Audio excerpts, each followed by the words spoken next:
Skinamarinky dinky dink, skinamarinky doo. Yeah, Skinamarink has nothing to do with the Sherry Lewis and Bran Elephant Show. Uh, but I guess everybody's fucking made that joke already. And then anybody who wasn't born in the '80s or the '90s is like, what's that sad old man talking about? Um, it's funny because that song actually predates them. It's from a 2000 or a 1910 Broadway play, and I know that because I dated a music major one time, and we were just talking about kid shit, and she schooled me on all of that stuff. So this movie, Skinamarink, is now streaming on Shudder.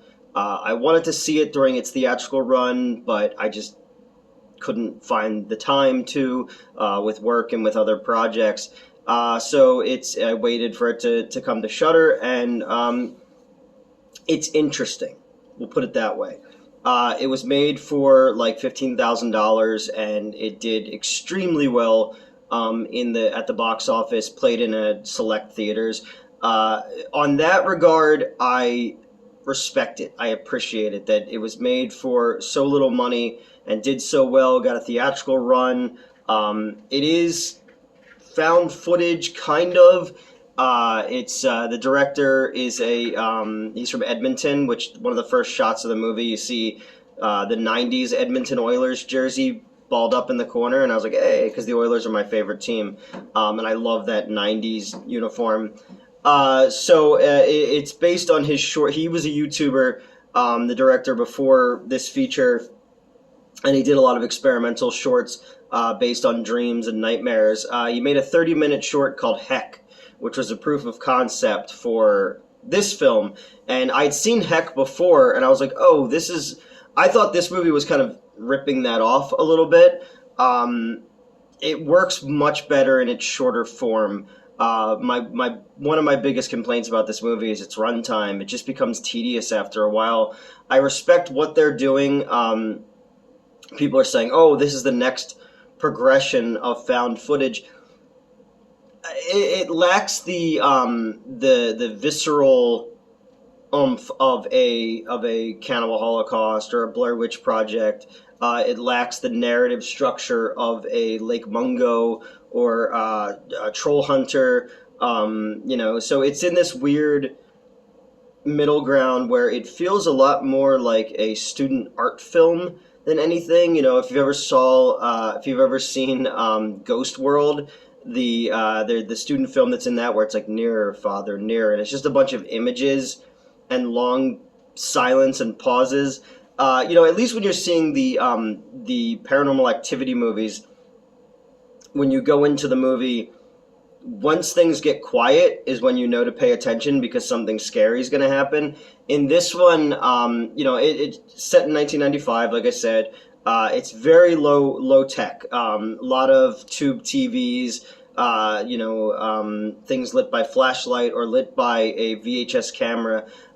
It's all from the point of view of two small children who, wake up in the middle of the night and their dad is missing.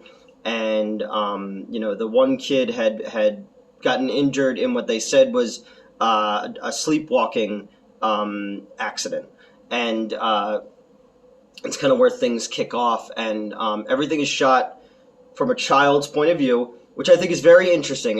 Sort of like in the original Suspiria, where they made everything bigger and they shot it to make Jessica Harper appear smaller and childlike in that. I thought it was very interesting. But it does do just a lot of shots of just the corners of walls or the carpet.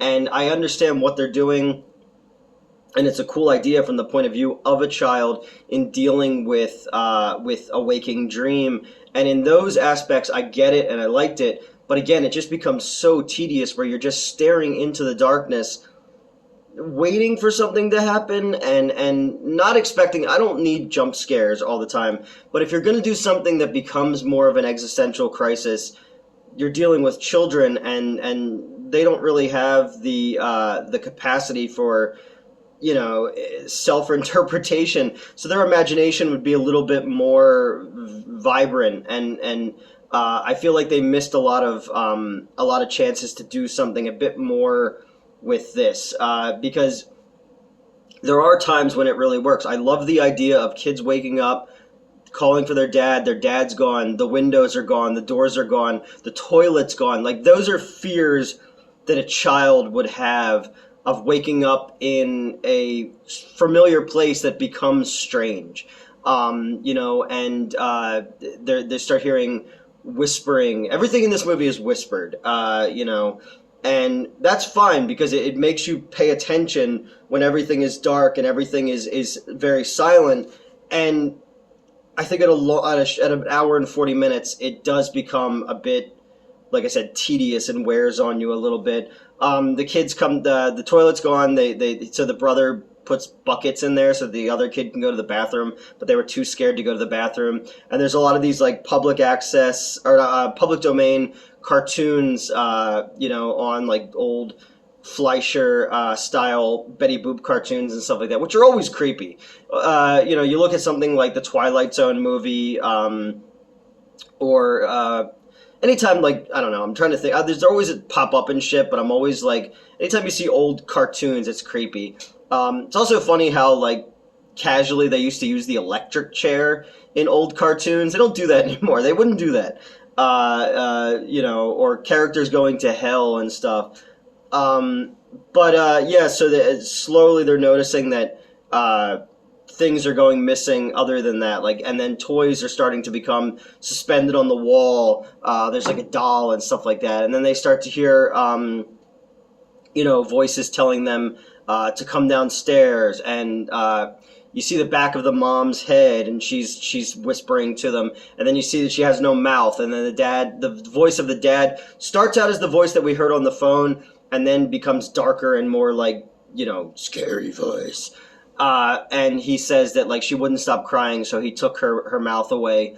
And that kind of stuff in a shorter form could be really cool, but it does become very pretentious, because you go long periods of time of just seeing a flashlight go on, there's the roof, flashlight go on, there's a wall. Like, you're boxing them in, and the world's getting smaller and smaller for these kids, but they don't react the way that, like, a child would have in panic. It's all very low key, and that kind of bugged me a little bit, because I can remember, like, vividly falling asleep as a little kid and on the trips to family members' houses or to vacations, and waking up in a strange place and and it's dark in the room, and not being able to find the door to go to the bathroom and stuff, and not knowing where you are. There's that disorienting quality to it. And for the kids to keep going to sleep and then waking back up and do this, there's never that disorienting vibe to this entire thing, which is why I felt that Heck works a lot better.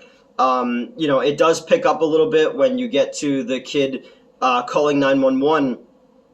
That was interesting to me, where because a voice told him to put a knife in his eye, and you hear crying, and you don't quite know what's going on. There's a very tight, shot of like blood on the cabinet, and he's talking to the 911 operator, and everything is subtitled in this, so you don't have his responses, but you have the person from 911 saying, like, can you be brave for me? Like, where are your mom and your dad? And all this kind of stuff. And then, like, you got cut and now you feel sick. And then the kid just drops the phone, and the phone's, like, hanging there. And then we introduce the Fisher-Price phone that everybody, if you look up this movie, that image will pop up where it's got the little mouth and the eyes and stuff like that. And then we get into, like, the cheaper jump scares of, like, the shot of the mom with no mouth. And I don't know, I wanted to like this. I wanted to feel like this was something different and special because of how little money it cost to make and how much appeal it got. It also kind of blew up because it played in a Canadian film festival, and the festival accidentally leaked the movie online, so it got a lot of word of mouth via Reddit and TikTok and stuff. I mean, it could have been intentional. We don't know that. It could have been a great marketing tool by the filmmakers to get it picked up by Shudder and get people talking about it. I love nightmares and dreamscapes when it comes to film. I love the idea of visualizing the subconscious. And there are some movies that do it really, really well and show you things.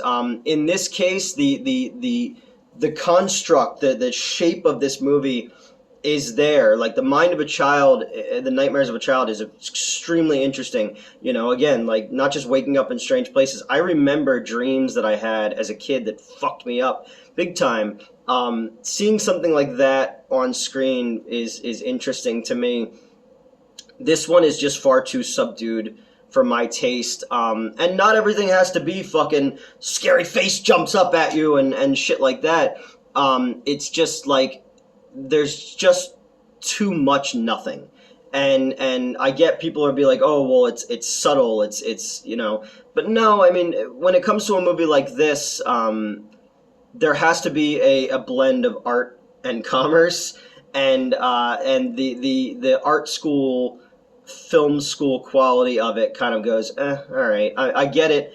After a half hour, I know what's happening, and then the movie it outstays its welcome by like 10 minutes. You get to the shot where the little Fisher Price phone rings loud over the thing, and then the face changes. Like boom, that's your ending right there. But instead, they just keep going, and there's like weird pictures of the kids with their faces are blurred out, and then like blood sprays on the wall, but then it reverses, and then it sprays again, and you hear the kid giggling and then crying, and it gets very pretentious towards the end, and you're just like, all right, there is a cool movie in here. There's a very cool idea in here, and I love experimental shit. Like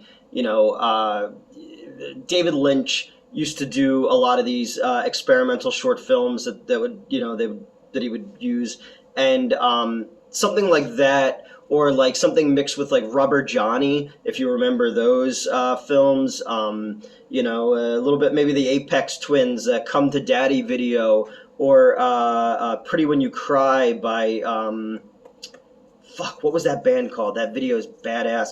But just nightmare imagery that doesn't have to be in your face. It builds up to it and allows you to see weird images and see it from the point of view of a kid. With the low angles and with the frantic not understanding where things are going. But by the time we get to like long tunnels of nothing with toys all piled up at the end and 40s cartoons reversing and playing and reversing and playing, it just gets to be a little too art school for me. And it's not always a bad thing, but it just felt like they think that it's a lot. Maybe I'm missing it. Maybe I'm fucking stupid from watching years and years of garbage. But it felt like it just felt monotonous after a while. It felt like they were wasting a good idea in regards of trying to be more artsy. And if you ask a kid to write down or to draw a picture of something scary, they're going to come up with a lot more than just a flashlight in a corner, and that's cool. And that's where I feel like they, for $15,000, they could have done a lot more with it than what they did. And again, maybe I'm missing the point, but that's not the kind of scary dreams I had when I was a kid. And I don't know, Skinamarink. It would have been even creepier if the fucking elephant from the Elephant Show on Nickelodeon like came in and was all rotten and gross, But I also like that the filmmaker spelled Skinamarink differently than how the song is spelled, so no kids accidentally stumble onto this and be like, what's happening? Why are we staring at the corner of the wall for an hour and 40 minutes? I don't know. I love artsy movies. Like I said, I love the dreamscapes when they're put on film and nightmare imagery.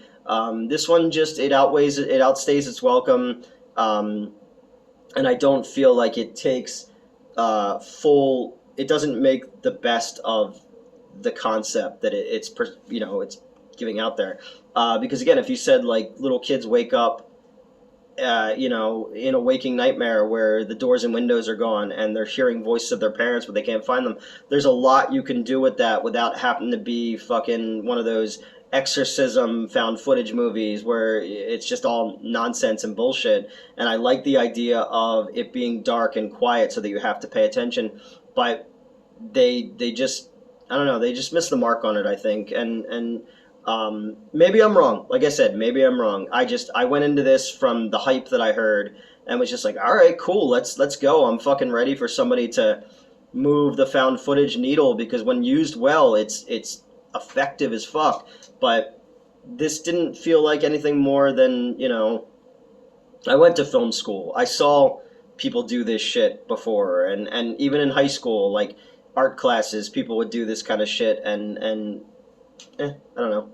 That's it.